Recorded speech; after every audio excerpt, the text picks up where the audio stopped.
Hello and welcome to the One Stop Co-op Shop, your one stop for co-op news, reviews, and playthroughs.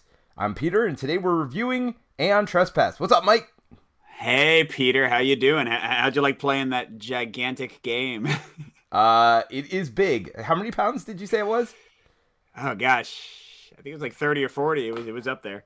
Yeah, that's ridiculous. It is heavier than. I don't know that it's much bigger than Gloomhaven. Gloomhaven's kind of taller. It's wider, I feel like, than Oh, Gloomhaven. it's wait, like original Gloomhaven? It's definitely bigger than that, man. It's the same size as KDM, and that's certainly bigger than Gloomhaven. Yeah, yeah. I Now remember then, Frosthaven, volume wise, I don't know. I know Frosthaven's quite a bit taller. I remember back in the day we used to think those coffin boxes. Remember they were called coffin boxes because they were so big from Fantasy Flight games, like all their big games Oh like yeah, yeah, Rune yeah. Wars and StarCraft and yeah, they're like these new games are like hold my beer, coffin box. Well, and then you have the Oathsworn All In, which was like three almost Gloomhaven size boxes. It was four, by the way. Oh, four. Oh, yeah. So by the way, everyone, this is the secret trolling I'm doing of Peter. I get these giant games. I force him to play them multiple times at his house by himself with his family, so we can do a review of them. And then I just leave the boxes at his house. So he's, eventually I hope to fill his entire basement. That'll be like my ultimate revenge for some, slight Peter did me in the past. Yeah, it's not just you; it's Jerry also. By the way, he left his Gloomhaven here, but because Gloomhaven was a campaign game, I wanted my own version, so I have two copies of Gloomhaven in my house, in addition to everything else that we've got. For a while, I had one too until I called it. Yes, we had three copies of Gloomhaven.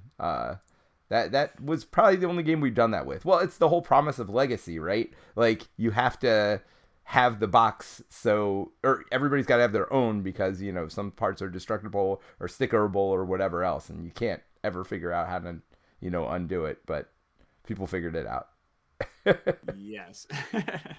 So we got a little bit of chat. So for those of you who don't know, this is not just a podcast. We are also live streaming. So we got Steve Kingsley, the king of co-op, saying, all right, so I started a little bit late today. We started a half an hour late because I was making rum cake. So apparently I forgot that you have to make a syrup for rum cake, and it's not like frosting that you just put on the top whenever it's cool or whatever. No, you've got to pour the syrup in while it's still hot, so it like absorbs into the cake, and it's like a slow process. While you pour some, let it sink in, pour some more, let it pour some more. So I forgot about all this, and I'm like, oh, I'll just put the cake in the oven. I'll go down and record, and then I'm like, oh no. I have to be here right when this thing gets out. Well, I guess we're not doing the podcast at 9:30. So I was making rum cake. So Steve says, I hope you brought enough rum cake to share. Yeah, that didn't happen, Steve. See, the secret is that all the times Peter just said cake, he actually meant his mouth. So he was like, pour a little rum in there. Wait a Nice. minute, pour a little more rum. It made him a little bit late, and maybe the podcast will be more fun for it. Yes, absolutely. And Guduk says, excited to see the comparison of Aeon Trespass Odyssey versus Oathsworn. Yeah, that was originally going to be our design discussion. We changed it a little bit. We're changing it to dungeon crawlers versus boss battlers. I'm sure we'll have a little discussion in there, but we are going to do that discussion. We just felt it was going to take more time than we've had at the end of a podcast, so we're going to do that on a Patreon video. So we will have a big head-to-head comparison there. We have gated the content you wanted to listen to. I'm sure we'll talk about it a little bit here, but if you want to hear like in-depth discussion, and I feel like Mike and I might come out on opposite sides of this, and it might actually be a pretty heated battle. So we'll see. We'll see. Yeah, I mean, I have thoughts. But hey, before we get any farther, speaking of Patreon, if you want to see exclusive videos like Peter and I battling each other over Oathsworns and Aeon Trespasses, and if you want to get early access to our videos and other cool things, or if you just want to help out the channel, you can join our Patreon at patreon.com/onestop. And we like to thank, every time we do the Peter and Mike podcast, we like to thank some of our amazing patrons. So this week, we're thanking Alex Haugen, Matt Levi, David Kuckerman, Scott Vachelek, and Jay Rutledge. So Alex, Matt, David, Scott, Jay, all our supporters, and anyone who just subscribes to the streaming channel, subscribes to the podcast, subscribes to the main channel, or leaves a review for the podcast. That always helps. We appreciate all of you for what you do and for joining this little join us on this co-op journey we're on. Yep, a couple more people I'll shout out in the chat. We got Cade Burt says hello all. And Dom2D says, hello, just watch Man vs. Meeple talk about the big box game problem. This is right in line with that. Well, Mike has a solution. Drop them all Leave off them at in my Peter's house. Yeah, find a friend. It's like a storage shed you don't have to pay for. It's lovely. Yeah, and Ryan Pickle Simmer's out there too. He's one of our regulars. All right, so Mike, you been playing anything lately? Yeah. I mean, it's competitive, but I've been playing Small World randomly. Oh wow! Because I've been playing 2-player with my oldest, my 10-year-old, and he really enjoys it. And then, I done a video on the main channel, and Steve had done one on the streaming channel, I think, as well, of the official like solo mode for Small World, which kind of has like the basic people fighting back against you. It works pretty well. But they also they have a way to play it in 2-player to kind of fill out the board a bit more. So we played that, and we both lost to the AI. Oh wow! So we have to weaken them a little bit more. But now I've ordered like $80 worth of Small World expansions, and one's coming tomorrow. So you know all about this, Peter. Spending too much money on games you think your kids will play, and then realizing they're not going to play at all. Yeah. So hopefully that's not the path this takes. Yeah, that definitely tends to happen with me. So speaking of competitive head-to-head games like that, I played War Chest recently with Jerry. Yeah. That was a lot of fun. Now, I don't think there's a solo mode, but this is the kind of game that you're going to love, Mike, and I feel like you could make a solo bot for it that would make it work pretty well, because it's a head-to-head I mean, there game. is precedent. That's David Thompson, my friend, and Trevor Benjamin, I think. And they both designed Undaunted, and I made a popular solo bot for Undaunted Normandy. So War Chest, I can try it out. I don't know. Although, I bet that's a really popular game. I bet if I go on BG, there's probably already several solo modes. Maybe one of those is good. Yeah, and then the other one I played the other day again was It's a Wonderful World, which I hated when we originally played it. Might have been a little intoxication. I might have had a little too much rum cake that night. I mean, played it. I'm not sure you played the game that time. You sort of sat there and lost horribly while Jerry and I actually competed against each other. So yeah, I think now you've played the game. How'd you like it? I did like it. I liked it quite a bit. It reminds me. It's so funny that I had such a hard time grokking it, because it's actually a fairly straightforward game. I feel like it's not quite as simple as something like the one with the chips. Too Many Bones. No, the chips. Splendor. Yes, those chips. Yes, it's quite simple. Like Too Many Bones and Hoplomachus. Nice, Mike.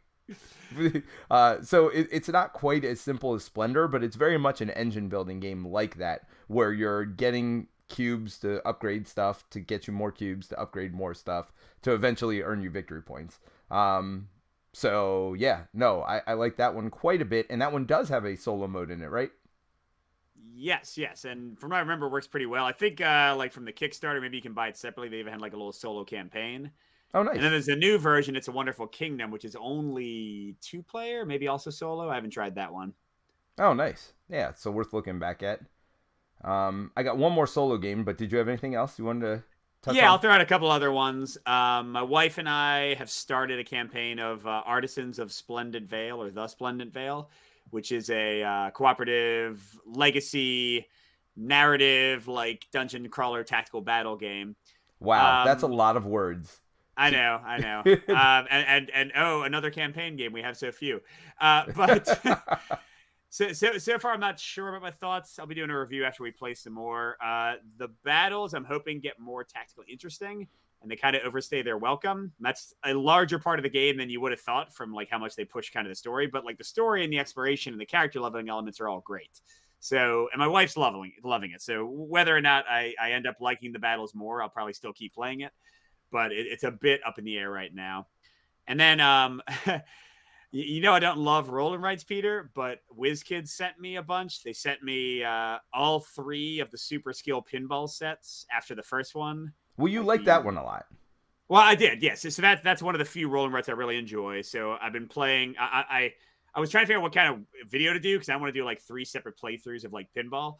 So I'm actually going to do like a ranking video of every table for each of the 3 sets, nice. and like ranking the sets themselves. So I've finished playing through the whole Star Trek set. I'm in the middle of playing through the Christmas set, which is like Christmas movies, Elf, National Lampoons, I'm gonna and have to borrow that, by the way. yeah, I figured. And then the last one is Ramp It Up, which it doesn't have any IP attached to it, but it's just like the next one. Yep. um, and then another like plays very differently from the Super Skill Pinball, but it's another one I'm enjoying at least so far. Although I've only played it twice. Maybe 3 times. Is called Bargain Basement Bathysphere. I had Bargain Basement Bathysphere. It's B words. I don't know. That sounds like a WizKids game, by the way. Yeah. There's nothing more WizKids than that. Yeah, they sent me a review copy a while back, and I hadn't opened it. But then Liz Davidson, friend of the show, Beyond Solitaire, did a review this week, and watching her video got me excited to play it. So far I'm liking it. So that'll be another one coming soon. But that's it. What was your last one, Peter? Yeah. So my last one was Imperium Classics. I started playing that solo again. I just borrowed it from you, and gosh, it's one of those games that I was so intimidated by it the first couple times I played it. But it just comes together so well, and it was so easy to pick it back up and start playing it again. I mean, the rules aren't that long. They actually are almost too short, I feel like. But if you've played it before, like, I don't have any questions. Now, I'm sure it'll come up with each individual faction or whatever, but it came back really quickly, and I played 3 games of it already just over the last less than a week, which, considering I've also played, 5 or 6 games of Aeon Trespass, that's a lot of getting one game in. That's for sure. You're burning the midnight oil there, buddy. Yeah, it's funny. I feel like WizKids is taking over for Stronghold. Like Zeb's taking over for his buddy Bonacor with the rolling rights. Like, remember Bonacor had all those rolling rights at one point? Yeah. Through Stronghold. Well, except so far, all of these I like, and most of the roll not about Bonacor. I don't know if I've played any. Oh wait, that's right. Well, they brought those over from like Europe. We played a couple of them, right? Like Dizzled, I think, or Dizzled, or Pizzle. Yeah. I did love that one. Yeah, I mean, they were all fine, but they were fine. That was it. So we have a couple comments. We have Kitsumi Kamji says, I have Frosthaven coming. Apparently it's 39 pounds. Nice. Ryan says I'm getting closer on his name. So, all right. Pickle Simmer. One of these days I'll get it. With a long L. Pickle Simmer. Pickles. Wait, hold on. It's probably an I, which would mean Pickle Simer. Oh, got it. Like a long I. Yeah. All right. Well, that's probably true. All right, what else we got? Dr. Han says, National Lampoon's Christmas? Yes, yes it is. It's a whole holiday pack. And that's my holiday pack of famous Christmas movies. And that's my wife's pictures too, and you can shoot your eye out, and there's a squirrel for the National Lampoon one. I don't know. I haven't played the National Lampoon table yet, so I don't know how well they actually bring the IP to life. I'm guessing minorly, with it being I mean, how good have they done with the other ones? So Star Trek. Was that supposed to be one word? Star Trek.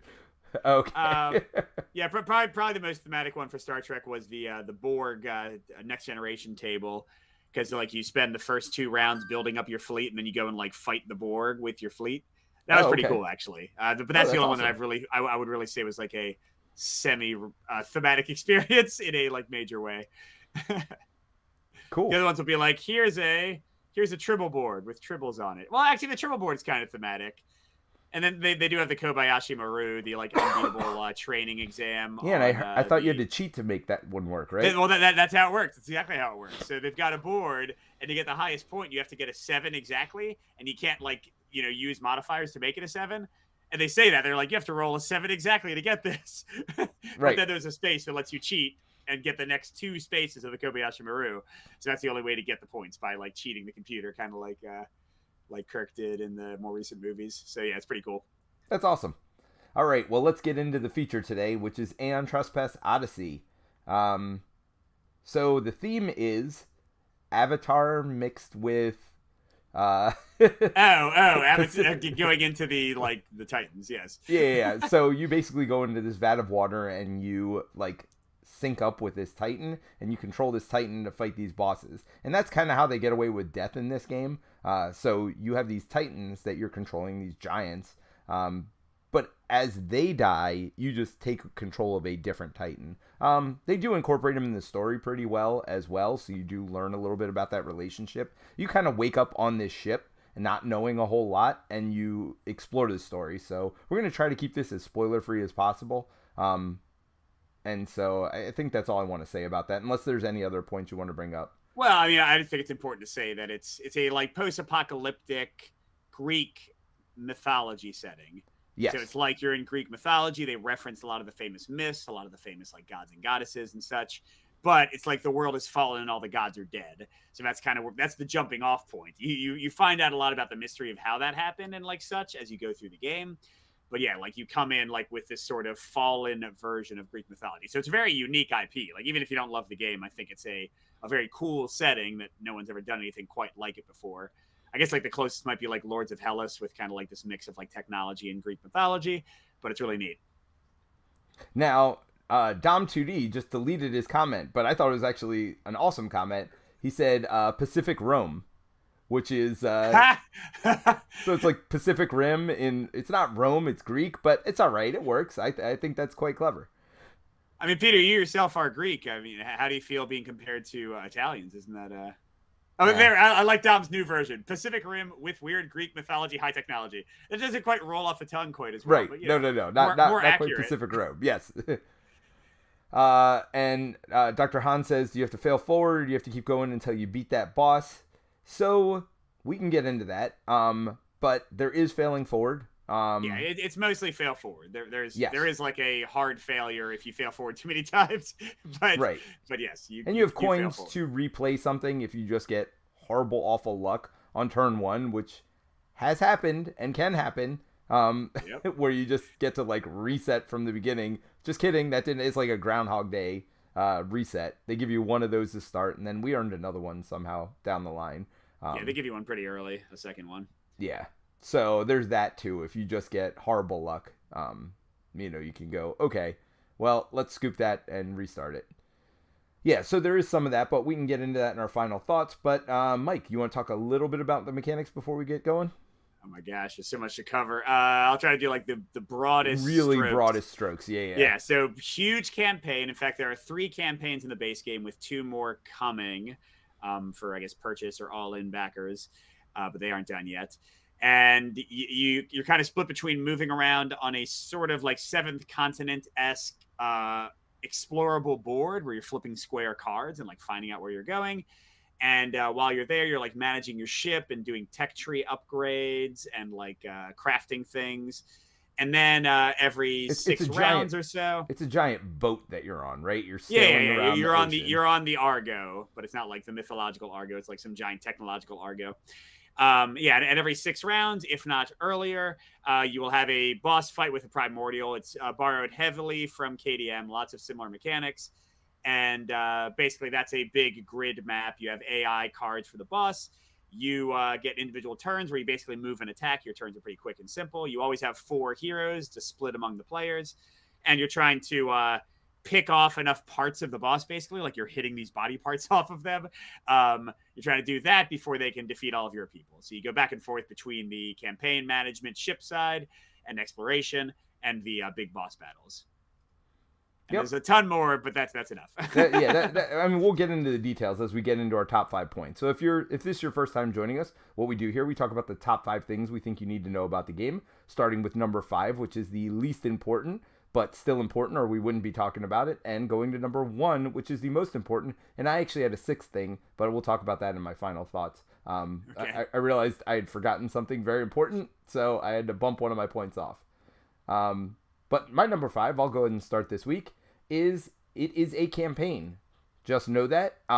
You certainly can do it as one-off boss fights, but there's no real way to like level your characters up to fight a level 2 boss or whatever. You really, it really is a campaign. You're going to be committed. And not only is there the board part of it, but there is a very big story component to it as well. People could jump in and do one-off battles, and I think they'd have fun doing that, just joining you, but they wouldn't know anything about the story. And honestly, while you're in the fighting part of it, I don't know that you care much about the story. They're definitely very separate things. The boss battle feels like a boss battle, and the exploring part, story part, feels like an exploring story. It's almost like old school. Did you ever play Wing Commander? Yeah, dude. Yeah, so old school Wing Commander was like the first thing that had like movies actually in gameplay, and you'd have this whole. I'm sure what you just said is not true. Oh, I actually. Well, I'm the 100% sure that Wing Commander was not the first thing to have full motion video. But anyway, continue. I thought it was because they had Mark Hamill in the later ones. Oh yeah, I'm not saying it wasn't great. I loved. Yeah, it had Mark Hamill and what's his name? Biff. Sweetie, what's Biff Tannen's name? Tom Wilson. Yeah, Tom Wilson. Yeah. Great Tom Wilson as Maniac. Yeah, so And, I mean, and who was Malcolm McDowell, right? As Admiral Akbar. It's not Akbar, but yes, definitely not Akbar. But anyway, Admiral Tolwyn, maybe. Anyway, sorry, go ahead. I'm getting in the weeds here. But by the way, we're showing our age here. I'm sure like 90% of the people listening to this have never heard of Wing Commander before. But go look it up. But bottom line is, in that game, it was very much space combat is one part of it, and then you go back and you get this cool story. Even like Warcraft and Starcraft had some of that as well. So in the video game world, so they do feel. I would say less of those. The missions tend to like the majority of the narrative in Starcraft and Warcraft played out during the missions. Like you would have like Arthas talking to people and sure Jaina and all that kind of stuff. Some, but they were especially Starcraft, especially near the end. They were definitely like 5-minute movies between the games. Oh yes, that's true. Whereas it feels the same here, but even maybe more disconnected. It feels like the boss fight is just a boss fight. So you could bring people in the middle of the campaign to control a couple characters. I think they'd have fun doing that, but without really knowing much of what's going on in the story. So I guess it's a campaign, but I think it's one that's easy to drop people in, at least for the combat parts, if you just want to show them that. I think they'd have a hard time catching up with the story, just because there's so much that goes on. Yeah, my number 5 is also that it's a campaign, which is funny, because I think we'll probably have some disagreements here. This is, like, I called this a pro, because I think it's a really well-done campaign. I got very, addicted to it. And in terms of value, this is a giant game, and we got a review copy. We should say that out. Yes. It's a giant, expensive game. Especially, it wasn't that expensive on Kickstarter, but it's expensive now. But I think you get your money's worth. I think this is by far the most I've ever seen in a game like this in terms of a campaign. I think it's, usually you don't say this, but I think it's way more than Gloomhaven. Gloomhaven has more scenarios, but this is 3 huge campaigns, with 60 plus hours of gameplay in each of them. And it's certainly way more than KDM, which is the closest kind of comparison. It's a similar price point. It's the same size box. It's a lot of similar mechanics. So yeah, I think it's really amazing what they accomplished. And the campaigns throw in new keywords each time, new bosses, new titans you can control, new weapons, new tech trees, just tons. It's not like the campaigns repeat a lot. There's tons of new stuff in there, new objectives, new things. But that's also a negative. Like Peter said, you got to be kind of in for the long haul. If you want to play through all 3 campaigns, you got to be in for the really long haul. Yes. And I have heard people I didn't get through Cycle 1. I stopped about halfway through Cycle 1. That's kind of what my review's based on, and skimmed through other stuff. I want to play more, but I haven't gotten there yet. But based on what I've seen on posts on BGG and stuff, people are saying Cycle 2 and Cycle 3 add a lot more mechanics, a lot more keywords, and it can be kind of a beast to keep track of it all, because I sometimes forgot what things did in Cycle 1 by itself. So, that might be a negative. But if you want a giant lifestyle, play for months, unless you're really dedicated kind of game, I think it totally fulfills that. And I at least found the campaign very addictive, so that was a positive for me. Well, Barrett's still playing KDM years and years later, right? And as you said, there are some similarities here. I think less than I originally thought as far as mechanical gameplay goes, but there's certainly a lot of similarities in the fact that you have a town phase, although very different town phase, and then a board battle. Yeah, I don't want to do too much comparison here to that one, just because I feel like it'd be easy to just talk about those two the whole time. Sure. All right, but my number 4 is it is very heavy on the story, at least for me. And actually, there's a perfect comment here by Dom2D. He says the story and the language, so many unusual terms being thrown around.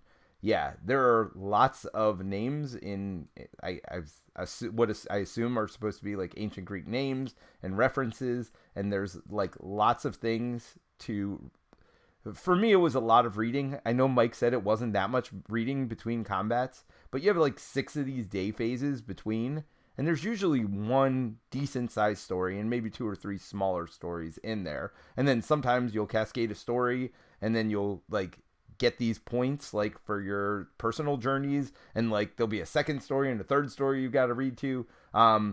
So it's funny because my son played this game with me and he's loving the combat. He's actually loving the exploration board part of it, but he's like, yeah, there's a lot of story in there.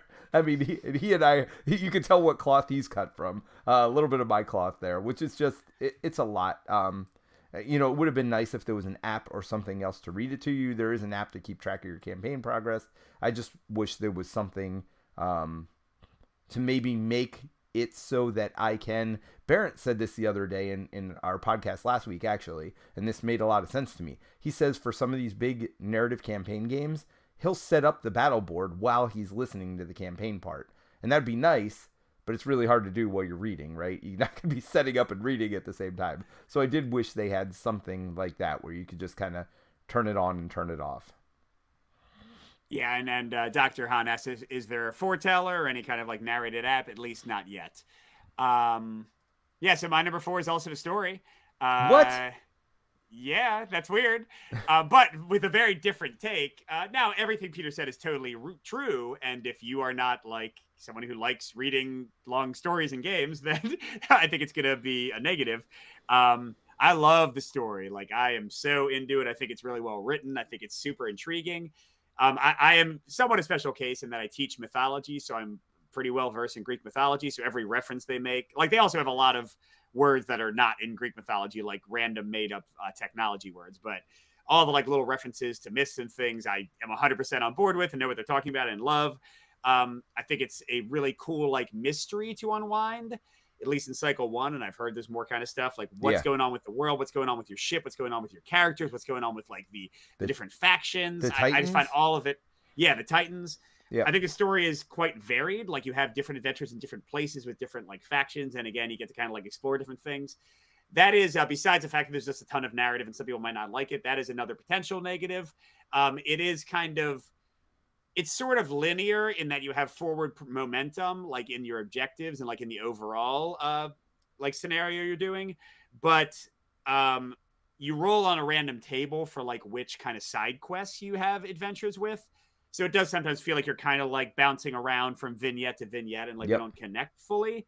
It didn't bother me because I still everything is very well connected to like the labyrinth and like the core things that are going on. So it all feels like different pieces of the same like puzzle and mystery. But at some point, sometimes I was just like, can I just find out what happens next in my story? And the game kind of slow plays that. Yes. So it's not going to be a narrative that everyone's going to like. But I adore it, and I think it's great. Well, and you're right. I think that's part of the hard part about it. Not only is there like little random side quests, at least you know when you're on side quests, which unlike like Gloomhaven, I hear Frosthaven fixes that, like tells you when you're on the main quest and not. But at least they have like a little. I think somebody said they have like a little like campaign tracker, so you can see which things go to which things and such. Yeah, at least you know what you're on. But Dom2D has a good question here. He said the main question I asked myself is the story good enough to support a lifestyle game to keep me going? And I actually think it is, which is surprising to hear from myself even. I because it's a mystery, and maybe that's why, because you're learning more about this world, it's not an uninteresting world. I think they do a lot of good things with the story to keep you interested. Enough story, enough mystery in there. Something happens on your ship at some point, and like they throw a little kind of clue out there that something else is going on. And so I don't know. I think they do a good enough job, even though it was too much for me. And I'll get to that on a later point. But yeah, I think I like all the through lines, but I think the problem is what you said. You're bouncing back and forth between like an R&R quest and like a main storyline, and your characters each have their own personal stories that they say you shouldn't even read out loud. You should just read to yourself because it's a personal moment, and if you want to share it with the group, you can. But it's just like, oh my gosh, these things are like, half a page of reading. So, like, what is that risk? Is sit there and stare at you while you're, like, reading? So, I don't know. It's a lot. But, like I said, we'll get to that later. My number 3, which, by the way, all these were off by 1. So, like, campaign was going to be 4. Story was going to be 3. But, like I said, I remembered something that needs to be way higher up. But my number 3 is the dice combat. So, the way the combat works is... I mean, I'll just talk about the general parts of the combat, and there's another part I'm going to get to later. But you're basically moving around on a squares. It's not hexes, a board with a bunch of squares on them. And you're moving. You just count squares orthogonally, not diagonally, up to 5 squares at a time. Or, well, whatever your movement value is. You're just moving. You're attacking. Range is very simple. They do have terrain on the board. They have terrain cards that'll add terrain that'll be varied from game to game. There's some standard ones, and then they might throw in 1 or 2 extra ones as well. So they've got that going on. But the way you attack something is you are always rolling the dice. Obviously, the AI isn't rolling it. When they attack you, though, you roll for your dodges, and you're always looking for high numbers. So I like that. It's not like sometimes you're looking for low, sometimes you're looking for high. You're always looking for high numbers. You have 1 dice that's what's called the critical dice. You have 1 white D10, and the rest of them are black, and that one determines whether you basically critically hit or critically miss, which might trigger some key words. But you roll a number of dice equal to whatever your if the enemy's attacking you, you roll a number of dice it tells you to, basically, to see whether you dodge their attacks. They're like, roll 4 dice. For every one you don't dodge, you take this much damage, and maybe you get other conditions or whatever else as well. Maybe they'll knock you back. Maybe they'll throw you around. There is a lot of dynamic parts to the combat, which is why the terrain actually does come into play in this game quite a bit. The big bad guy will stomp all over you, knocking you down and pushing you back and all that stuff. The way you attack back is you have an attack roll to hit, and you then roll a different set of dice to roll. You flip over a body part card to see where you hit them. If you do hit with any of the dice, then you roll a separate set of dice based on how many hits you got to determine whether you wound or not. So it sounds like it is a lot of dice rolling, but it sounds I was going to say, it is a lot, yeah. it sounds like a lot to comprehend, but it's really not. You're just rolling D10s to see if you hit. You have a target number based on the enemy you're fighting has a different target number. There are 2 main tokens you use as well. One that basically makes it easier for you to hit, and one that makes it easier for you to wound. And the interesting part is you don't place those tokens yourself. It's based on what the last attack did. So whatever they did with their attack, you then get to add these tokens. And there's plenty more to talk about with the dice combat system, but bottom line is, this could be a pro or a con. If you don't like dice, it is a lot of dice rolling in this combat. It's all down to D10s, like percentile chance to hit, percentile chance to wound. And then when you do get wound, you have this trauma track, which I'm sure you'll get more into, which basically you're going to draw a minor all the way up to basically critical wounds, like depending on how wounded you are, how much damage you take. So yeah, there's a lot going on, but it's all fairly straightforward. You're basically just roll a number of dice, hit a number, then you take however many successes you had, take dice for those, and roll to see if you wound them. And every body part has a different wound value, and then it escalates as the game goes along. So that was a lot, and barely even touched, I feel like, on some of the most important stuff about combat. But my number 3 was the dice part of that, where it's a lot of dice rolling, and you're going to know whether you like that or not based on your personal personality. I mean, do you like that, Peter? I feel like you described all the mechanics and didn't say whether you actually enjoy it yourself. I liked how quick and straightforward it was. I liked how simple it was. I liked how you just look at your one weapon that you're attacking with, and it tells you how many dice you're going to have. And then it's like, for every hit, roll like a red dice, or roll 2 red dice, or whatever. And it's easy modifiers, +1, -1. Some of these games can over modifier things, I feel like. Now, yes, there are different places you can get modifiers, like from those tokens and from your weapon, but that's basically it. So there's only really 2 places to look for to figure out what you're needing to hit. So I felt like it was pretty straightforward. And you know me, I like really straightforward combat systems, and I felt like as much stuff is going on with it, it was pretty straightforward and easy to do. So I did like that. I mean, the spoiler alert, the combat, just like almost every other one of these boss battler games, was my favorite part of the game. P4N9 asks if this has more rolls or if 40K does. You ever play 40K, Peter? I played 40K. I did. 40K, you're rolling like buckets of dice. It's not yeah, yeah. And yeah, like, I mean, I see where you're coming from, because 40K has like the 2 hit and then like the armor save, and then some people have like another saving throw. This one has so many modifiers that if you want to hit, you can often like make sure you hit. And the like damage rolls are very exciting. You don't do a ton of them. So no, I would not say it feels at all like Warhammer 40K or one of those like buckets of dice, roll 50 dice for a single attack kind of games. It's very straightforward and very quick. So my dice combat is not my number 3, Peter. We finally diverged. Although go. I'm sure you'll talk about that at some point. For my number 3, I kind of combined all the journey phase stuff. I'm going to talk about the combat for my number 2, my number 1. Yep. And yeah, Peter just said he likes the combat better. I'm not sure if I do here. I really enjoyed a ton about the journey phase, but I also really liked ISS Vanguard. And I am a sucker for tech trees and crafting and like exploration and finding things. You know, I love the old XCOM video games. I love Seventh Continent. So I will say the exploration here, even though you're flipping over square cards, is almost nothing like Seventh Continent. Like often the places you're going don't matter that much, and you're really looking for icons. Now, it might seem dull, but it does get better as you go later into the cycle, because the objectives start like making things matter more, and sometimes you are actually looking for specific things, which can be both frustrating or cool.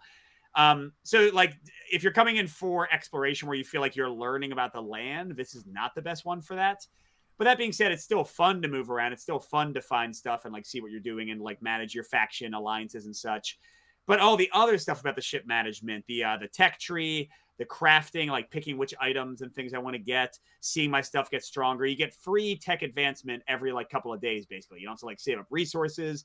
It's never like not going to happen. And I really like that. Like you always have cool things coming in. You always have cool new options. And then your characters level up too. You know, you have like, when you have these little narrative adventures, you'll like check off these things and your characters will unlock new abilities. You'll get new titans and like new other things that I won't spoil. So I just think all of that is super exciting. Like I said, the one negative is, well, I guess a couple negatives. It is like a lot of moving around and managing stuff. The app makes it way better, so you don't have to like write stuff down. So I use the app once I downloaded it. But that could be annoying, kind of like the management of it all. And then, like I said, if you're coming in for like a Seventh Continent exploration where like every flipped card is unique and meaningful, that's not really the way the game goes with it. So that could disappoint people too. But for me, loved it. Again, it is weird. Even though this game is like so heavily combat focused and might seem closer to Oathsworn, a lot of the things I love about it, and I'll stop because I'm getting to my final thoughts, but a lot of the things I love about it are closer to why I loved ISS Vanguard last year. But I'll stop there. My number 3, the Argo journey and like all the journey stuff I love. Yeah. Spoiler alert. That's not one of my things, although it's going to come into my number 1 point. Okay. And we'll get to that when we get there. My number 2 is the rest of combat. So, and this I broke up because combat is just such a big thing. And it's mostly focused around the Triskelion, which is this, Triskelion, just think of it as like a triangle where basically there are 3 points, and each point is like another way you can either get better or worse or die, and it resets after each combat. So it's this, you know, counter you have in front of you that's triangle shaped, and in the upper left it's there's something called rage, and every time you attack you take up your rage by 1. And what that does is it actually helps you with this one track called the Kratos track, which like at level 1 you get to put one of those tokens in, whether it's the one that makes it easier to hit or whether it makes it easier to deal damage for the second person. On level 2, you get to re-roll that 2 damage roll, like one of the dice in the 2 damage roll. On level 3, you get to put another token in. So as your rage is going up, you're getting more and more powerful, but you lose control of your Titan if you ever get above 9, just like any of these other tracks as well. You're gonna, as you get higher, you're either gonna immediately die or lose stuff. So the other one is your fate track, that's in the upper right, and that one is your reroll track. So it lets you reroll your 2-hit rolls. So again, you're only usually rolling like 2 to 3 dice. That'll let you re-roll those every time you take up your fate. You can re-roll one of those dice. The other interesting part about the fate track is the enemy will, during the enemy activation, will have like a little symbol that says if your fate is 3 or more, the enemy also does this to you. Or it'll just accelerate, like instead of pushing you 5, he pushes you 7 or whatever else. So it's kind of neat how that rolls in. And the last side is the danger side. And that one has another track associated with it, which is the wound track. And basically all it means is after they attack you, whatever your danger level is, usually it's like 1 to 3, take a minor wound. 4 to 6, take a major wound. 7 and 8, take this other card. And like 10 plus, you're just take the 50-50 chance you're going to die card, right? So like, yeah, so that's kind of your damage tracker on the bottom there. So I just like the way this works, and I like the way it works with those little tracks, especially the rage track where you get more and more powerful the more you attack. Is kind of neat how that works. So I don't know. For me, that was probably the coolest part of combat, is how those 3 tracks interplay, and that's really where you're making a lot of your decisions, is using those tracks during combat. Yeah, and I love particularly that rage track thing, because I think a lot of games, especially these boss battlers, and this kind of comes from video games, I think, have like the idea of the bosses getting tougher.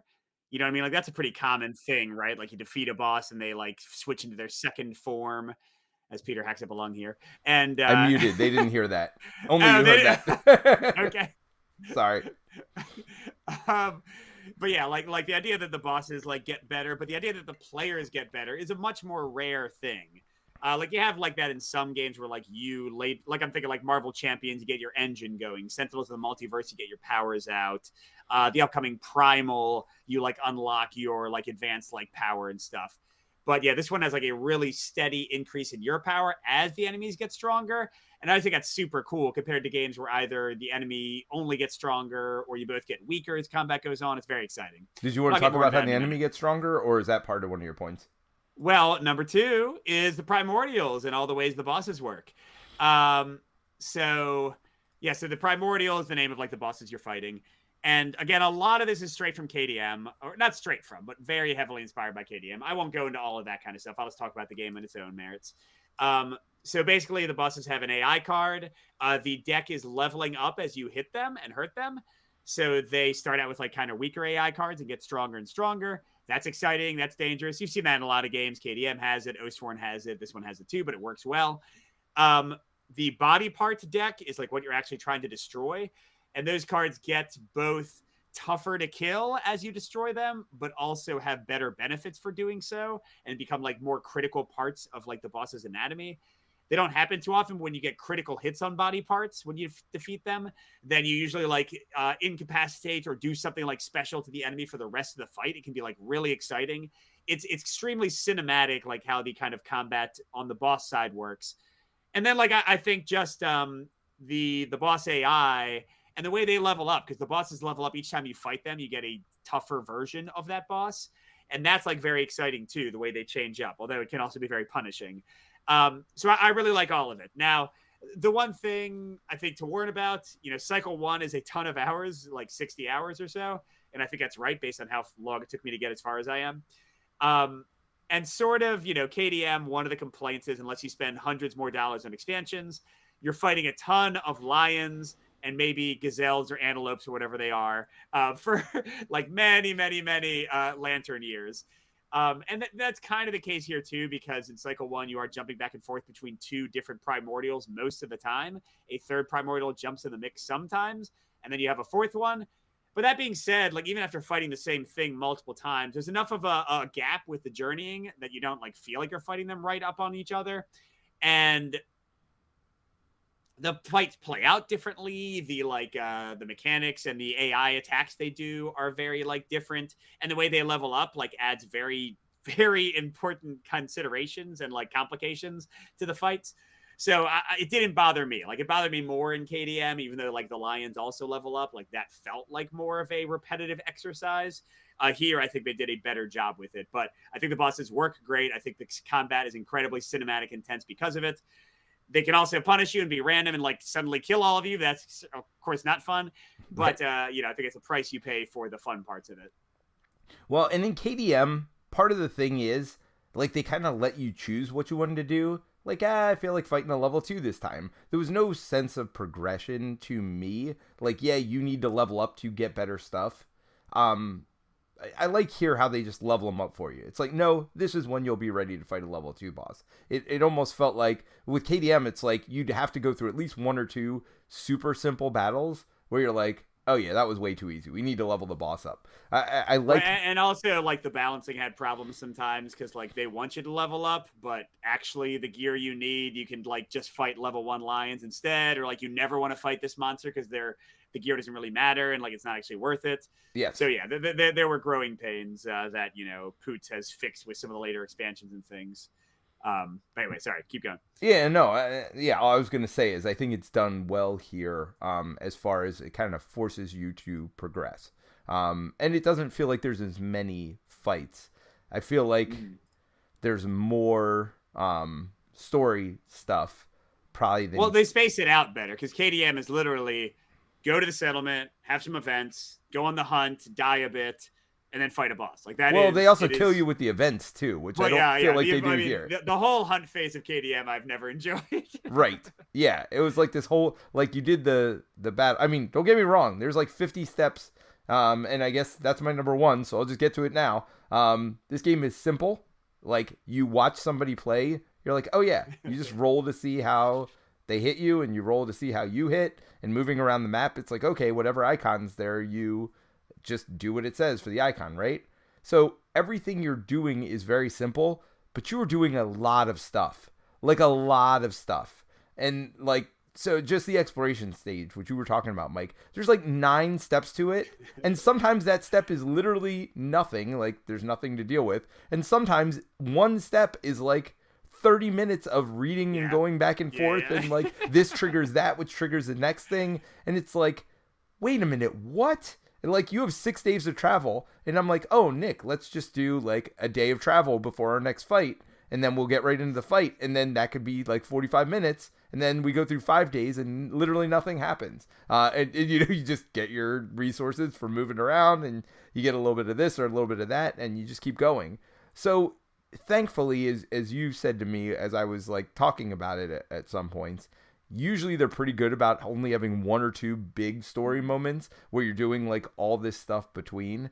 But for me, that part got overwhelming, and even the fact that I couldn't sit down and go, okay, this is like gonna be 5 minutes because it's only 1 day, right? There's no consistency between the days, so it's 6 days between fights. That part's consistent, but like 1 day to the next, I mean, a day could literally be less than a minute, or it could be like, oh, you got in a fight in the middle of that day, by the way, because somebody's chasing you and caught you, which is in the rules. So I don't feel like it's that much of a spoiler. Like, you have somebody chasing your ship down, and, like he might have caught you, and now you have a whole fight before your fight, which is all cool, but it adds up to be a lot. And again, I think some people are going to like that and some people aren't.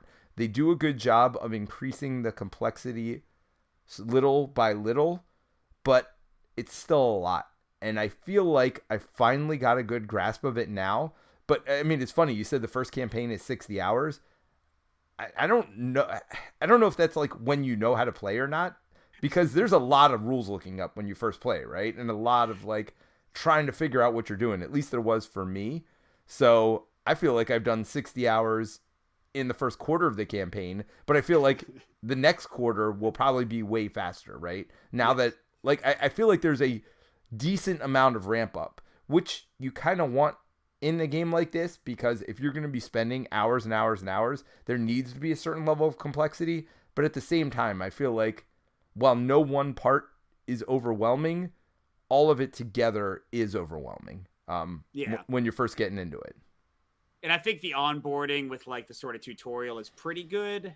The big weakness is that they have like no player aids. They have no like easy round summaries. Like there's stuff like in one of the rule books, but it's awkward to get to and to keep out. I Yep. printed some stuff out and that helped me out a ton, but like I did have to go and find something and print it out to make that happen. Yeah, which I don't mind, but even that, it's like I said, the travel steps like 9 different phases, and each of them can be like, very quick or not. Dom TV says, did you have frustrations around the card organization? The fact that cards aren't numbered like in Lands of Galazir or Seventh Continent makes fetching cards annoying. Not only that, I'll take it one step further. They have secret decks, which is kind of cool. Like you go in to find certain cards or whatever, but they're like, Secret Deck 1 might be normal size cards. Secret Deck 2 could be large cards. Secret Deck 3 could be tiny. Well, I don't think the tiny ones had secret decks, but like it's all over the place. And like, it's not even like mission 1, you're going to get all Secret Deck 1 stuff. Like they sent me to Secret Deck 3 and 1 and 5 or something. And I'm like, what? Like why aren't they all in the same deck? They should have at least indicated what size they each are when they sent them to you. I think that was just a big oversight. Yes. Yeah. What bothers me more, Dom, is less the numbering. I never had trouble finding like the numbers of things. They didn't give any dividers with the game, and like the insert is pretty good, but it just has like wells for the cards, so like things are all over the place. And I wish I just had like some dividers to be like, hey, here's where you put the cycle 3 bosses. Ignore that for the next 100 hours. Here's where you put the cards you need right now. So I just basically kept everything I needed for cycle 1 on the table, but it's already a huge game. So like that wouldn't be viable if you didn't have a really big table. Well, and I think Dom has a very good point here. He says secret decks could have been part of the normal deck if they were all just numbered. Yeah, it's like, all right, get cards 1 through 20. All right, secret comes up, get card 21, get card 25, get card whatever.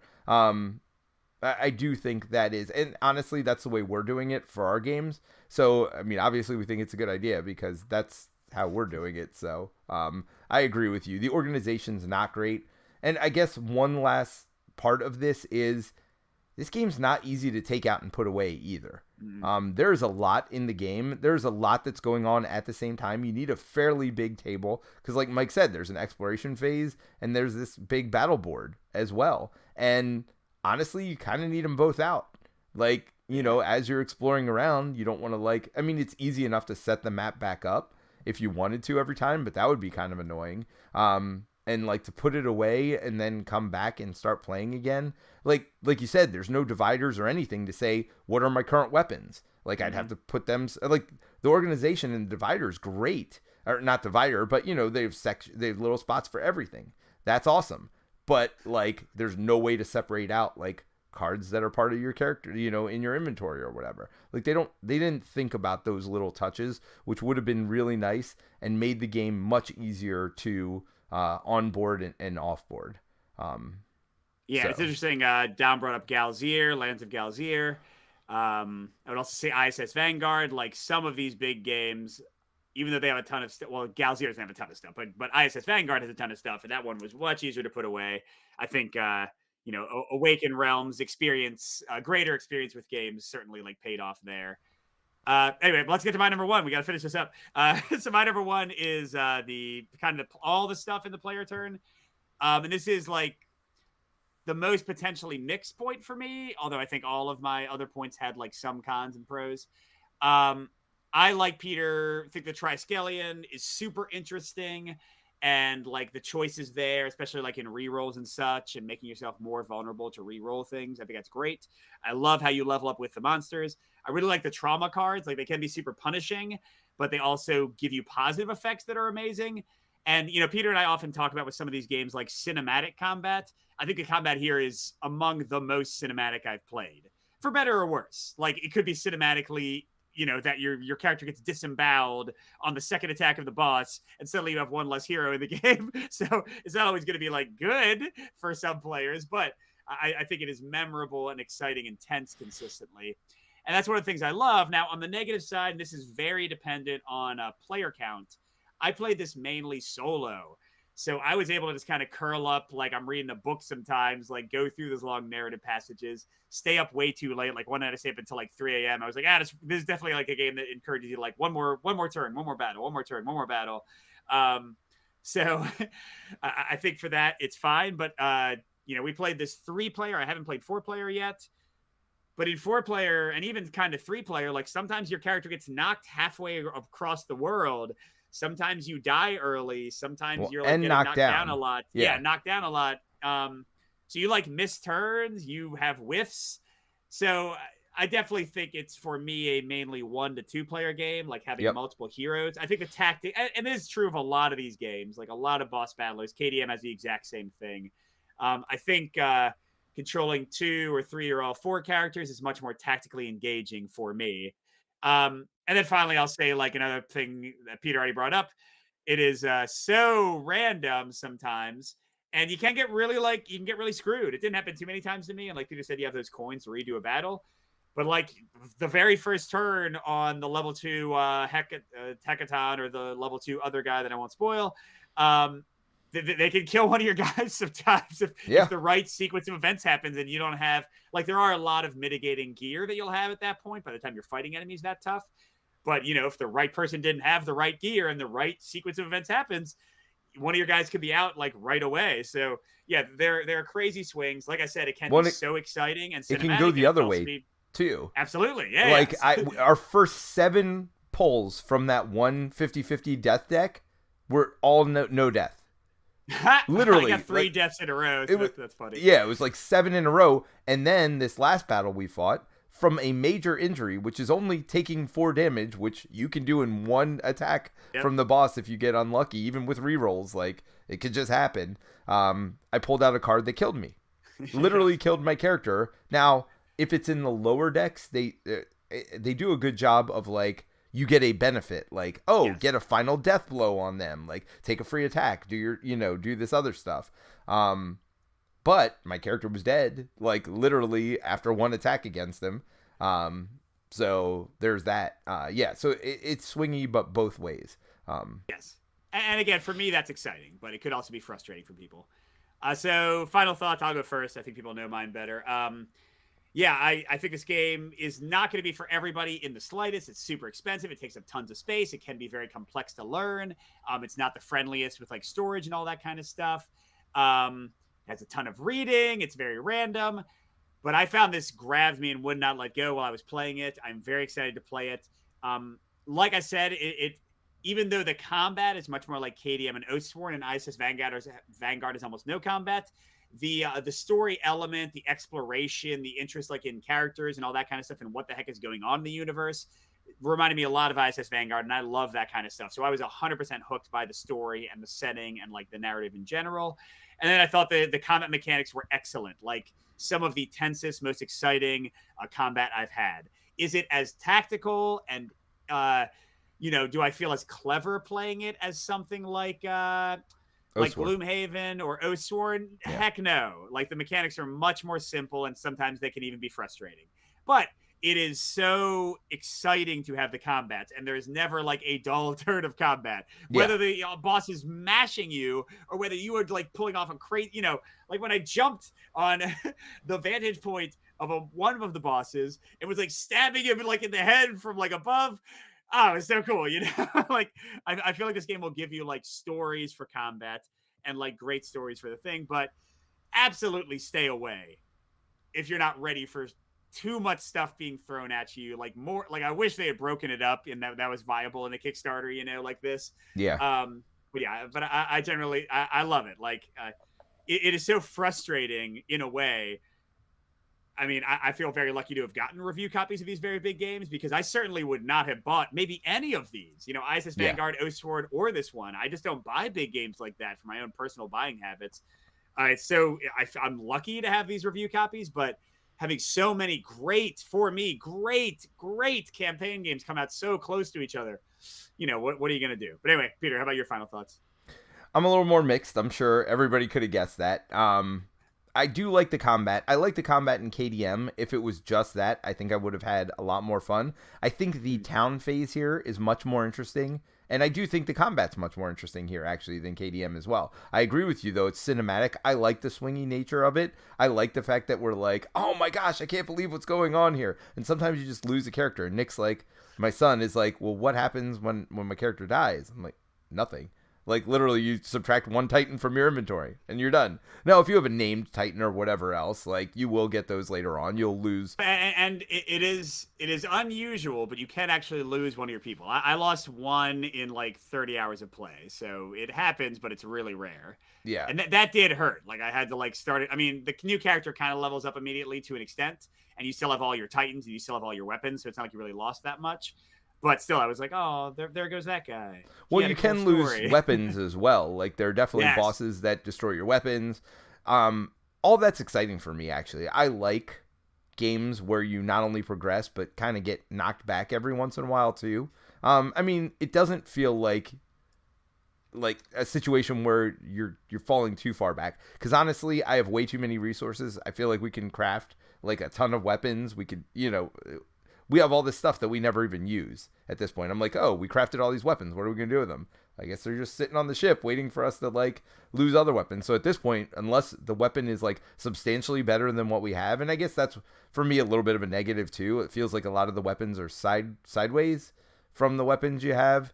Like, there was a club and there was, like, a giant club. It's like, well, it does a lot more damage, but it doesn't hit as well. So, like, there's a little bit of trade-offs there. And the weapons do get better also, right? It's not just that. There's definitely progression. But there are a lot of sideways, like, do I want a javelin or do I want a sword? Well, they both kind of do similar things. One you have to be 2 spaces away, one you have to be 1 space away. So for me, that wasn't, people were like, oh, wait till you get range weapons. And I got one. I'm like, okay, it wasn't that exciting for me. The differences between the weapons. But it still was fun to do the combat. It was a fun tactical combat puzzle. There are other things we didn't even get into, like as you get hurt, you can unlock skills that you can attack with and things like that, which is kind of cool. So all I'm talking about is the combat, because for me, that was my favorite part. And honestly, I was a lot more negative on the game when I first started playing, but as the rules have it is a game that I probably would not have pushed through if it wasn't for the review. Because there's so many rules questions I had and so many little niggly things that just take a while to, like, wrap your head around. But I feel like once you wrap your head around them, it's actually not that bad. And I'm starting to get to the point where I feel like I'm not going to be looking stuff up as much anymore. And I feel like now I can just play and enjoy the game. The other thing that's kept me going is my son. My son's like, hey, do you want to play that again today? And I'm like, sure. Anytime your kid wants to do that, like, that certainly, that bonding moment makes the game better for you. Like I said, he loves the combat. He loves the exploration stuff, and I do too. I like what you're doing there, like moving around. If it was just moving around, getting resources, stuff like that, I would like it a lot more. If the stories were a lot shorter, I'd like it a lot more. That's just me, though. I know that's a me thing. So for me, that is the weakest part of it. I actually do better when I read the stories in my own head, because you could just say, oh, you don't have to try to pronounce all those weird names and stuff. And I've even stopped trying to do it out loud with my son. I'm like, the A guy over here, and like the I girl, and like, like whatever, just like the first letter of their name. I don't even try anymore. So just to try to get through it faster, because certainly reading, at least for me, in my head is way faster than trying to read out loud. So, those parts are frustrating for me. But, I'm having fun. And I mean, I felt this way about KDM at first too, and I was very excited.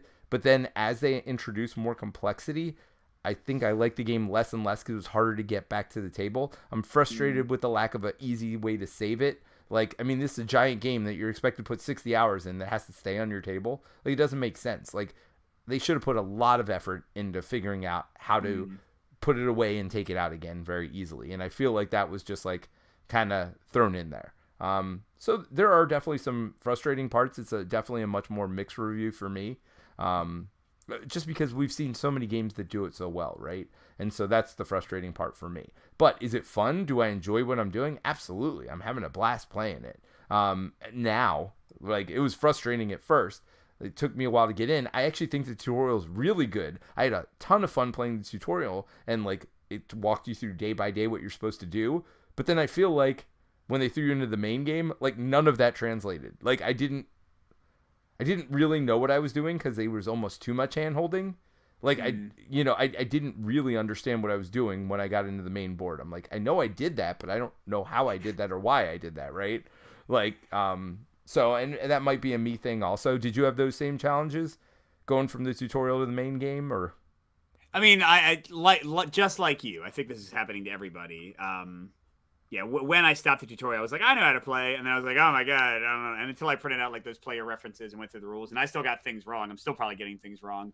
So yeah, it is a lot. But like you, I felt like I was mostly playing right, and things were very smooth after a while. So that's nice, at least. Yeah, so I think a very positive review from Mike. He was saying he might even like it better than Oathsworn. We'll never know because they're in separate years. So they could both win your game of the year. It is funny that I didn't play this by the cutoff of my like top games of 2022. Yeah. So yep. Well, we'll have to do. I mean, we're due for a top games of all time list coming up again at some point anyway, because I'm sure it has changed since the last time we did one. Yeah. So we will definitely have to revisit that again sometime soon, maybe with everybody.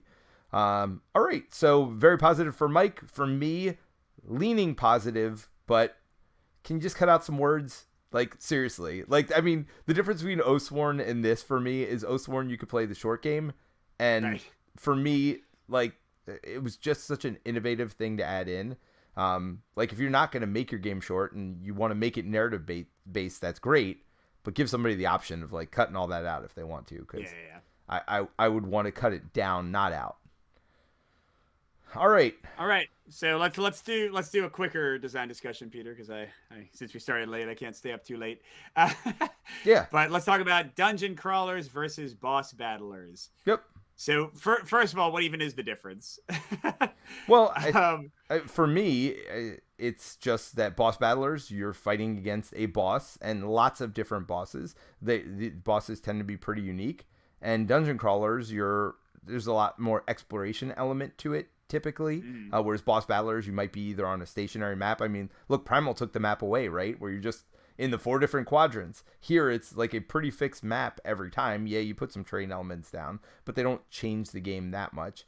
And, you know, you look at some of even my more favorite boss battlers, things like Aeon's End is, you know, just card-based. There is no terrain or anything at all. Whereas a dungeon crawl, I don't know that you could do a dungeon crawl that's just card-based. I mean, you got like the new Perdition's Mouth one that's delivering. But yeah, I mean, when I say boss, like I did a whole on Patreon, I did like a whole ranking of like boss battlers that are KDM style miniature boss battlers, and then like card based and other boss battlers. If we're comparing like boss battlers to dungeon crawlers, I think we should probably focus on like the sort of KDM style, because you know, what is the similarity between Aeon's End and Descent? I would say not much. You know what I mean? Whereas like there's a lot of similarities between like KDM and Descent if you like kind of peel back the layers. Well, there's Aeon's End and Aeon Trespass share a word. So there's that. Ooh. They're both Aeon boss battlers. That's some brand confusion right there. That's right. But yeah, an interesting thing is that a lot of boss battlers, some of them that are campaign based, do have exploration, like dungeon crawlers. But the big difference is that it's an entirely like separate mechanic and separate thing. Whereas dungeon crawlers, you kind of expect to like be adding new tiles, you know, and like more monsters spawn. It's kind of like a progressive thing, you know. In Aeon Trespass, like you said, you're exploring, and then here's a battle. Does it have any connection to anything? Nope. It's battle time. It's battling time. Don't you know it's battling time? Let's go. You know. So yeah, I guess the question for me is,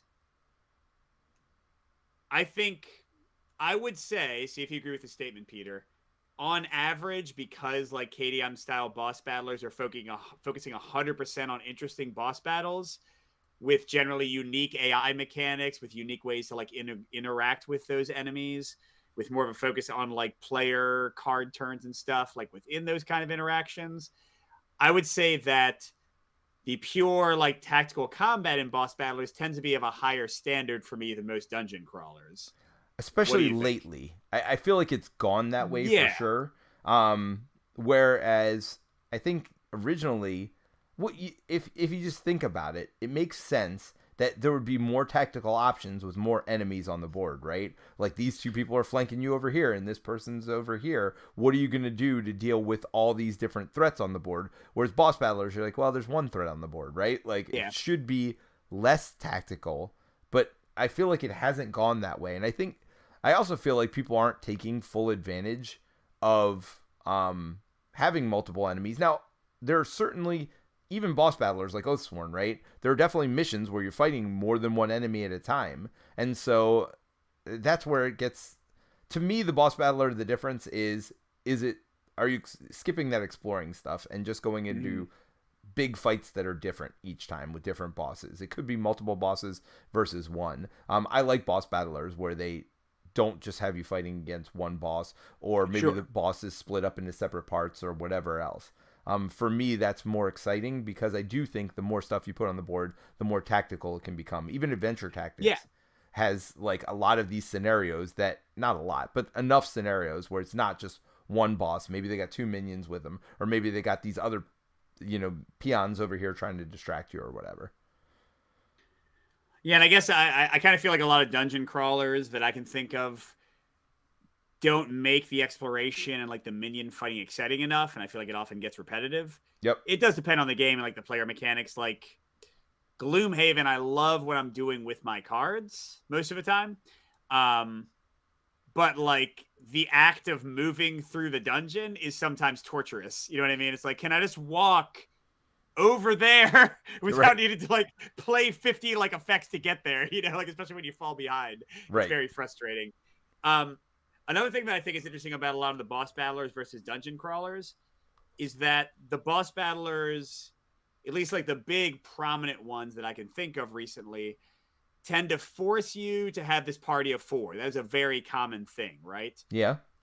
A lot of the card-based ones, like Testament, that one we both enjoyed, like like you have like these, and as frustrating as that can be at different player counts and stuff, it does give a consistency to the balance and like the tactical combos and that kind of stuff. Absolutely. Whereas all these, most of these dungeon crawler games at least let you get away with like 2 heroes, and sometimes they go up to like 5 heroes. And they're trying to like balance like spawn values and the play length, like Artisans of the Splendid Vale that I'm playing with my wife. 2-player battles are taking us like 45 minutes to an hour, just slightly too long. I've heard from people who are playing it 4-player that it just straight up doubles. And now suddenly the battle system, it doesn't really have enough legs to last that long, is like a 2-hour thing for each scenario. And it's like, wow.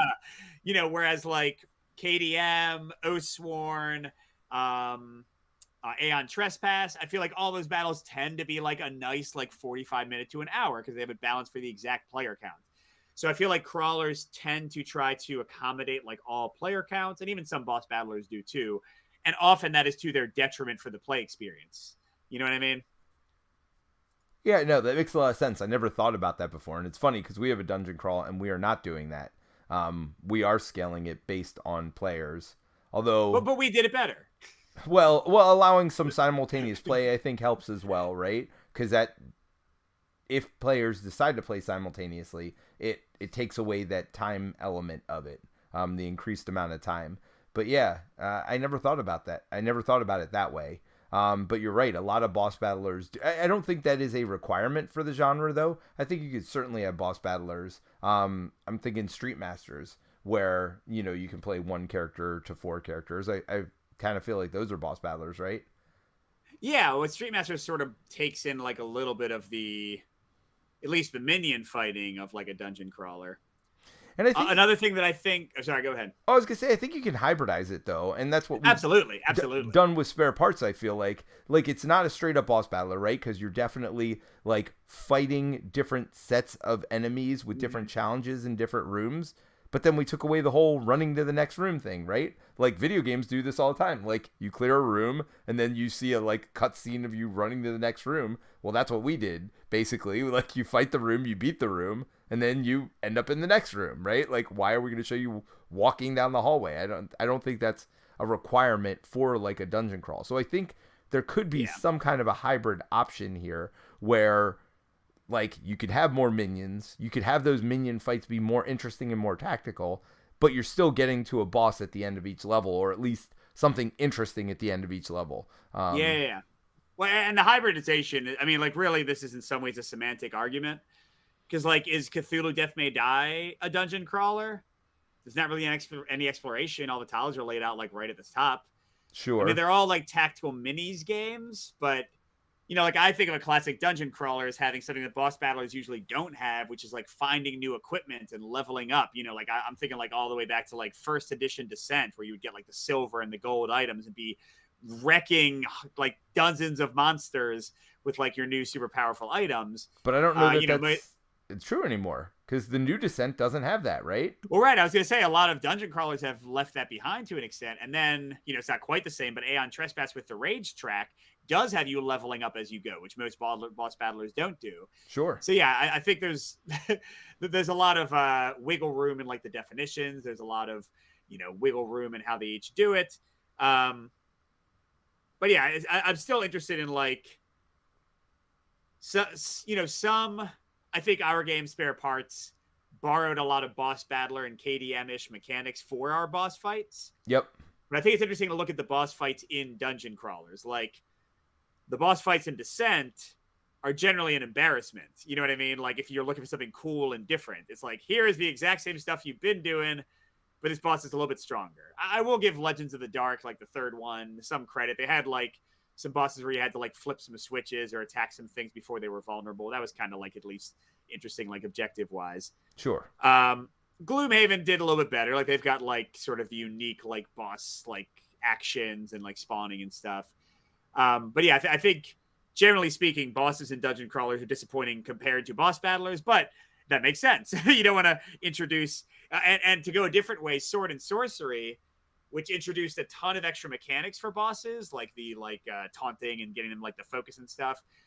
I feel like for me and for a lot of people, that game kind of got too complicated, and like it's annoying to have to like do all these extra rules when you like get to the boss phase. So I can understand why a dungeon crawler would want to keep things consistent and have the bosses just be kind of like beefier monsters.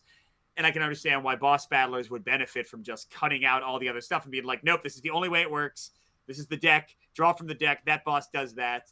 Right. Like you kind of get simplicity when you focus on one or the other, So there's another element to this, which I mean, it's a little bit of a tangent, but I mean, it kind of goes with this, which is the story element to it, right? I feel like boss battlers, like there's this whole story leading up to the boss fight. Like KDM, for example, you have that hunt phase where you're like hunting to get to the boss. Like that's almost like the first level of a dungeon crawl, right? And level 3 is the boss, but level 1 and 2 is kind of like the hunt phase where you're just rolling dice and getting there pretty quickly. Here they don't exactly do that, but here in Oathsworn kind of do the same thing, where it's like you have this whole story phase where you're just reading it, but you're still doing those things, right? Like you're taking danger, you're taking rage, you can use re-rolls, like you're using the same mechanics, and you're like when you go into the boss fight, you're a little bit hurt in a lot of these games. I mean, Oathsworn does the same thing. You get like a bunch of tokens as you go around and do things. So I almost feel like there's this story element to boss battlers now that gets introduced in between the boss fights, where you're also kind of like they're using it to damage you a little bit, because that's, I mean, to some degree the whole point of like dungeon crawl, like running around, is for you to level up a little bit, is for you to get new equipment, is for you to get a little hurt. Like the better you do at that first part, like the better prepared you are for the second part. And I almost feel like they're still doing that with boss battlers. They're just doing it in a more narrative-focused way. Yeah, it's a great way to put it. And it's funny, like going back to when you had mentioned like StarCraft and Warcraft, I feel like a lot of dungeon crawlers don't do this, but they have the potential to dole out story moments as you go.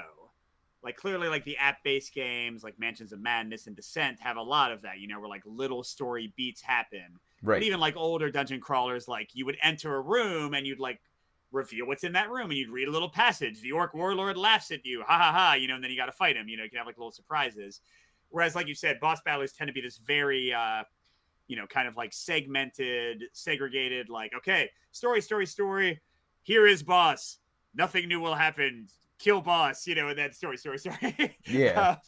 Which is neither here nor there. I'm not saying it's worse or better. By the way, I love Dom2D just made a really good comment. And I feel this way too. I wonder if you do, Peter. So he said, Descent 3 was missing the enemy behavior variety for me after playing boss battlers. I do think after playing KDM, after playing, Aeon Trespass, after playing Oathsworn. Oathsworn, like going. I mean, it depends. So I will say I still really love streamlined dungeon crawlers where it's like a joy to play and it's quick. But if you're like a medium weight dungeon crawler and like it's kind of crunchy to play you and it takes a long time to set up and all this stuff, but you still have the basic like, hey, you move and attack, hey, they move and attack, with none of like the cool variety that I think has been brought in by other games like Boss Battlers. I definitely personally like don't feel as impressed by those games and as drawn in by those games anymore. Or even, this isn't Boss Battlers, but I think, Gloomhaven showed me that my turn could be cooler. Now, sometimes, again, Gloomhaven goes too far, and it's like, can I just simplify this and punch a guy? So I guess my taste shifts back and forth, but I do think that I have like kind of different expectations after playing a lot of these Boss Battlers and things. Well, Gloomhaven has enemy AI decks, so there's at least a little bit of that. Dom points out the two games that don't, and you could hear about it in our reviews. Like, we have full reviews on those as well. If you're a podcast listener, they're definitely still up there. Just look it up. I mean, we were very negative about the new Descent, Legends in the Dark, or whatever the third one is. And Vagrant Song's the other one he brings up, which is a boss battler, which I did not find as interesting for whatever reason as these other ones we've been playing. And I think it was, fairly low for you as well. On the list last year. Vagrant Song was not very impressive for me. Yeah, it is a boss battler. I do like Dr. Han brought up that like enemy behavior variety is good, but you have to be able to plan for it. I think Vagrant Song did that pretty well. Like, you knew what the 5 possible actions for the boss were. Right, and they were pulling. But the boss's actions weren't. A lot of them weren't that cinematic or interesting, and your turn was like boredom personified. Like, yes. Like Aeon Trespass, your turn isn't that exciting if you just look at it. It's like you can move up to 5 spaces and attack. Then you can stab him. Yes. And like on the face of it, but you're making choices with like your fate. You're making choices with what tokens you want to leave for the next player. You're making choices for like whether you really want to go for that hit or not. You're making choices for like which side of the boss you want to be on. Like, they're little things. But and then just flipping that body part card and be like, oh, what's he gonna do to me? Oh my god, he's gonna smash me just because I hit him. Like, yeah, I almost feel like the board's not necessary for Aeon Trespass. I mean, I hate to say it, but I really do think you're right. All the fun play is in front of you. None of the fun plays on the board. So when we say there are these cinematic moments, like, the decisions you're making is, okay, he always knocks me to the right, so I'm going to make sure that I don't line up with any columns or any other titans to my right, right? Like, yeah, I mean, yes, it's a decision. Is it the most interesting decision? I don't know. I think most of the interesting decisions are not the tactical parts of the game. I think they're in the card play and the, how you used your Triskelion to alter fate and stuff like that. Well, and that's, I know you're more cold on it, but that's why I'm so excited by Primal. Yeah, they just take the board away for the most part. Yeah, it's just like, are you left? Are you right? You're in the back? Okay, you get hit by his tail. You know what I mean? Like, but it's also the enemy activates based on where you are and what you do. Like, they don't even get a turn. They're just doing stuff in reaction to you. So I don't know. I think I love that one. I've loved what I've played. And hey, Peter, that one, you can just fight a dragon, and that's all you got to do. You don't got to read a single story element. There is a campaign with a story if you want, but you can just fight a dragon, dude. I feel like I'm going to like that one quite a bit, but I either need to sit back and watch a video, maybe even one of our videos on it that we've done, or run the AI myself, because for me, there's a lot of obfuscation in what's going on, and it feels like it shouldn't be that complicated, but I just... my biggest problem is I didn't know the consequences of my actions, even though I should know the consequences of my actions, if that makes sense. That's a good point. So I'm like, oh, I'll just do this. And you're like, but that's going to make him attack you twice. I'm like, why? How? What? Like, so I like the fact that they're giving you options there. And this is a little bit off topic, I guess, at this point. But I like the fact that they were giving you options. But I feel like, again, they're not necessarily new player friendly.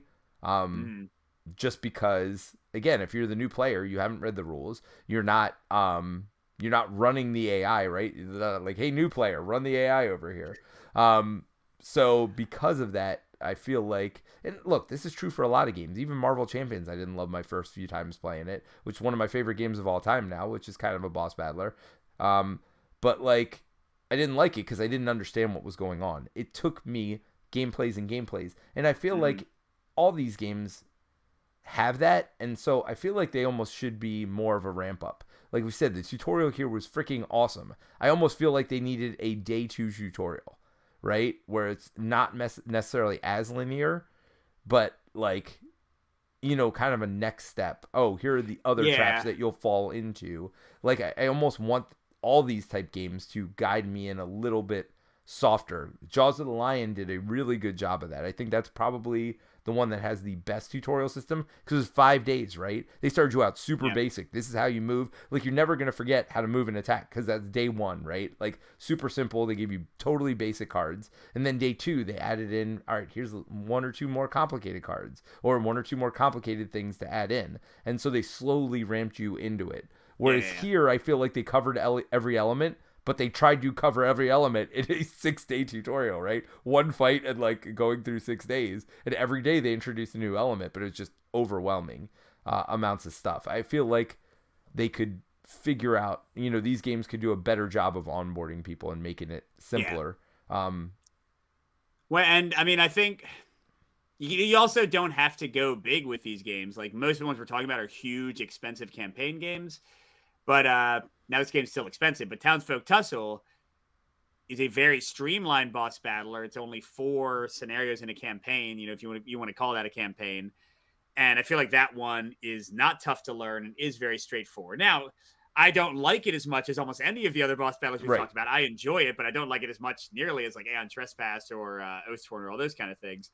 But still, it's cool that they made it a lot easier to get into. And then, like, on the dungeon crawler side, like, I'd call this a dungeon crawler, but upcoming game that I went all in on, what is it? Mordak, Ludwig, Valor and Villainy. Oh, what? All right. That was all over the place. Yeah, sorry. That's like a super streamlined dungeon crawler, but you're still exploring. You're still, like, leveling up and getting items. And it's super fun. And, like, everything they cut is something I didn't need. You know what I mean? Yeah. Like, all the fun stuff is there, none of the chafe. And what would you call oh gosh, they just did a 2nd edition of it.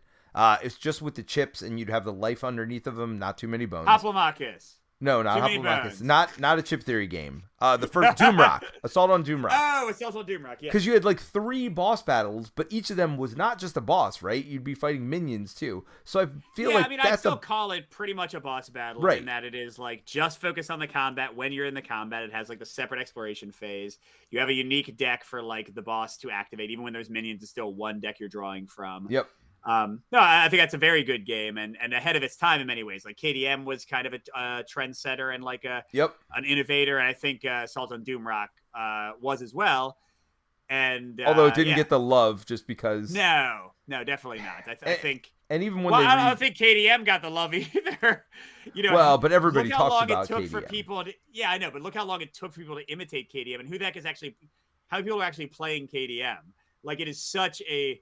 I will give, by the way, Aeon Trespass, Oathsworn, all those.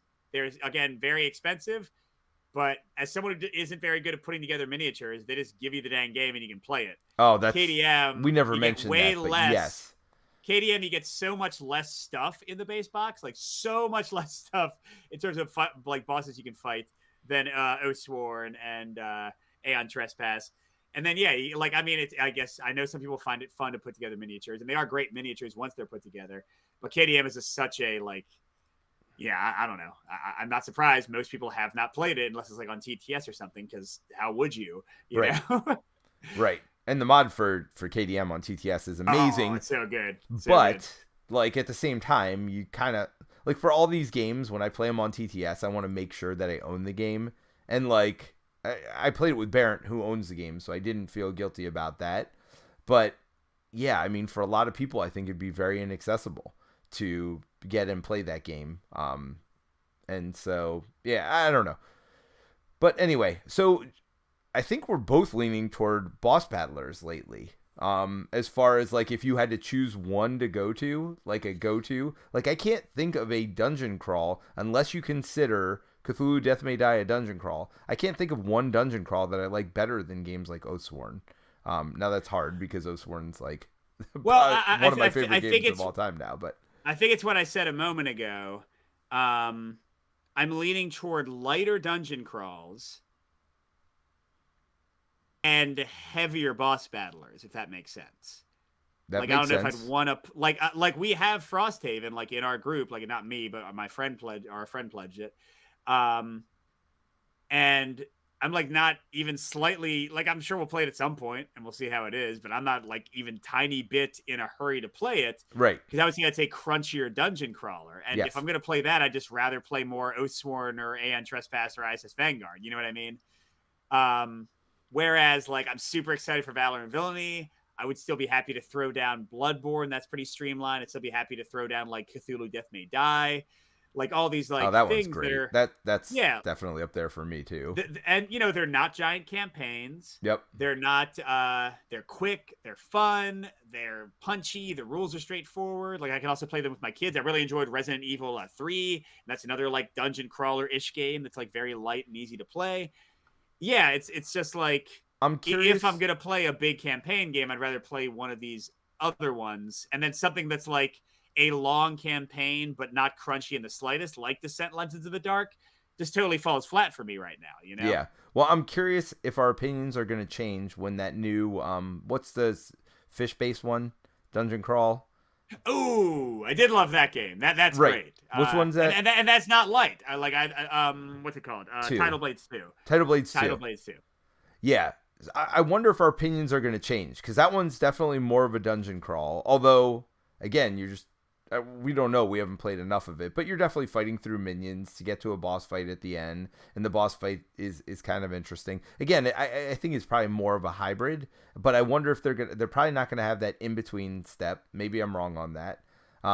Where you're doing all that leveling up and buying gear and all that stuff between missions. No. From what we've seen, it's like very quick and straightforward. Right. So I'm wondering if our opinion will change once that one comes out, because that one does seem like more of a traditional dungeon crawl, and it seems super fun. I'm excited about that one. I love that one. Yeah, no, you're right. And Red Dragon Inn too. Crunchier one. Yep, and Red Dragon Inn, but what's what's weird is that those are closer to boss battlers. Yeah. That there's no exploration. Like it's just like a map you set out or a book you open and you go. Right. Yeah. So I don't know. Because one that's a little bit closer to boss dungeon crawlers that I'm excited about.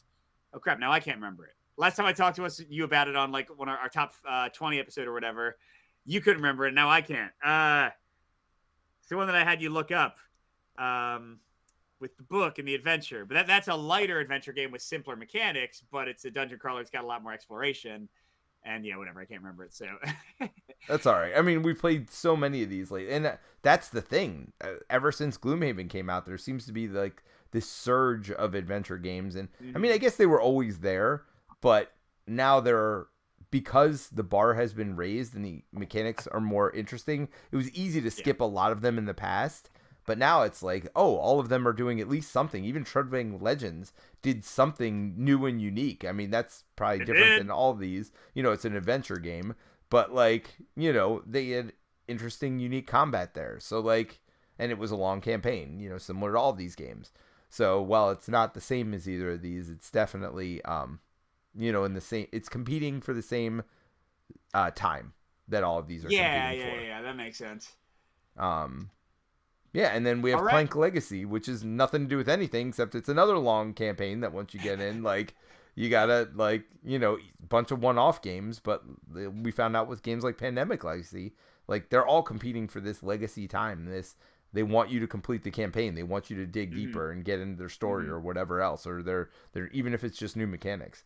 So, I mean, I think that's why this discussion is interesting, because you do have to make tough choices, what you're going to do with your time and money as well. Yeah. Well, I mean, again, I don't know if I would have bought any of these. So, Mike, they said, are you thinking Agamonia? Yes, Agamonia. Oh my gosh, like that one. Dr. Han pulled it out. Thank you, Dr. Han. Yeah, I love that one. And that again it's still not like, it's still a book, but there's tons of exploration and like spawning of monsters and not knowing what's like through the next door and that kind of stuff. And so I would say it's more of a traditional dungeon crawler. And I love that one, but again, it's on the lighter side. Like, there's really not that many mechanics. So, yeah, definitely my taste. It's not that I don't like crunchy games, but I don't know. Anyway, let's wrap it up there because it's getting late. All right. So that's a good discussion. I'm sure we'll get back to this because guess what? What are we doing in 2 weeks? The one you have, right? Darkest Dungeon. Darkest Dungeon. So maybe we. I can guarantee you. Well, never mind. We'll save it for the episode. You're not gonna like it as much as you like Ghostward? Well, I guarantee that you're not going to like it definitely not as much as you like Oathsword. I don't think you're going to like it even as much as you like Aeon Trespass, but we'll see what happens. That'll be interesting. All right, but we'll be back in 2 weeks talking about that one. So come back for sure. If you're not subscribed, subscribe to the stream channel where you're watching us right now, or subscribe to the podcast if that's where you're listening to us, and write a review, as Mike said earlier. All right. Well, thanks everybody, and we will see you in 2 weeks. Bye. Everybody. Hey, Mike. Yes. I did some crawling into my basement with Aeon and a trespass, and there was a boss there, and he made me Peter. cry. Hey, Peter. Yeah. You can trespass into my Odyssey anytime. I gotta go.